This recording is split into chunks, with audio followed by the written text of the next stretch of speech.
Good morning बच्चों। आज हम लोग पढ़ेंगे प्रश्न उत्तर प्रविधि, जिसको हम लोग इंग्लिश भाषा में क्वेश्चनिंग टेक्निक्स बोलते हैं। ये एक प्राचीन काल से चली आ रही विधि है, ठीक है, जिसको एक यूनानी दार्शनिक एवं विचारक सुकरात ने इसको प्रस्तुत किया था।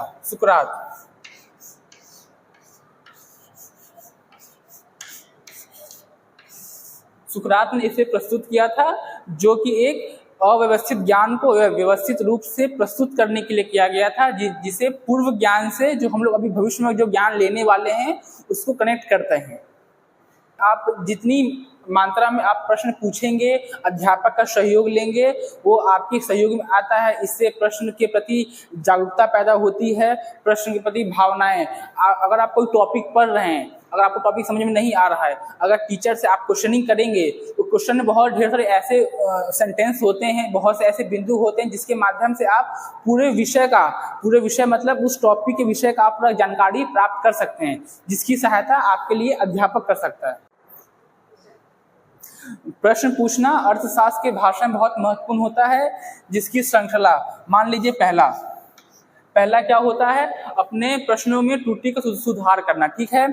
इसमें दूसरा आ जाएगा किसी प्रश्नों पे अभ्यास करना। अगर अभ्यासपूर्ण रहते हैं तो उसका उत्तर देने में आसानी होती है, तो अध्यापक इसकी सरलता को पहचान सकते हैं। तीसरा होती है रुचि। किसी भी प्रश्न में रुचि होना चाहिए, जिसके माध्यम से हम अपनी बातों को प्रस्तुत कर सकते हैं। और चौथा होता है बिंदु। अगर किसी भी प्रश्न में बिंदु महत्वपूर्ण होता है, जिससे अध्यापक छात्रों से सहमेल कर सकता है, किसी बिंदु पर बात कर सकता है, अपनी बातों को प्रस्तुत कर सकता है। अध्यापक से कुछ त्रुटियां हो जाती हैं तो छात्र उसे किसी महत्वपूर्ण बिंदु के बारे में बता सकते हैं। अगर किसी छात्र से त्रुटि हो जाती है तो अध्यापक उसे कुछ महत्वपूर्ण बिंदु बता सकते हैं। अब चलिए इसके एक अच्छे प्रश्नों की तरफ चलते हैं।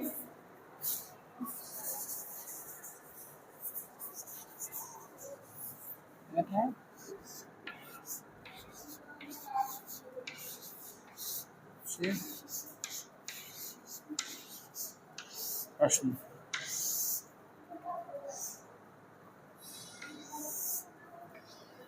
पहला है स्पष्टता। किसी भी प्रश्न को स्पष्ट होना चाहिए, जिससे किसी भी छात्र को समझने में आसानी होती है। तथा दूसरा होता है सुगमता। किसी भी प्रश्न की स्तर सुगम होना चाहिए, जिससे छात्रों को उसको इजी समझने में उसको आसानी होती है। किसी प्रश्न को सुगमता इसलिए होना चाहिए, किसी सुगम प्रश्न सुनने में बोलने में इजी होता है। और इसमें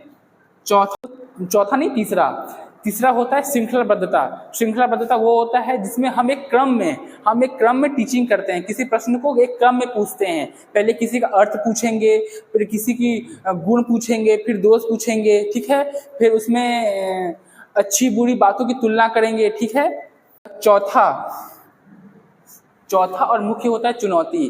किसी प्रश्न की चुनौती वो होता है वो कितना सरल है, वो कितना एक्सेप्टेबल है, वो कितना रिजेक्टेबल है। अगर आप बीएड करेंगे, आपको एक ब्लूप्रिंट के बारे में पता चलेगा, जिसमें हम लोग एक क्वेश्चन को चुनते हैं एक्सेप्ट करने के लिए और रिजेक्ट करने के लिए।